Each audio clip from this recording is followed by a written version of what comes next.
Hello guys, in this video I am going to show you how to transfer data from your Samsung mobile phone into your PC. Let me select a few pictures, then click on the share button. A link will be generated. Now share it as a link. Now type this link in your Chrome browser.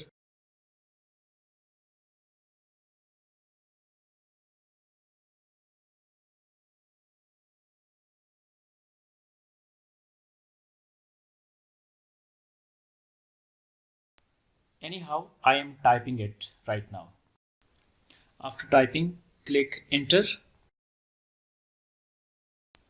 Now you can see your data getting opened in Chrome browser. Now click on select item. Select the pictures that you want to download and click download. Now you can see that your pictures are getting downloaded into your PC.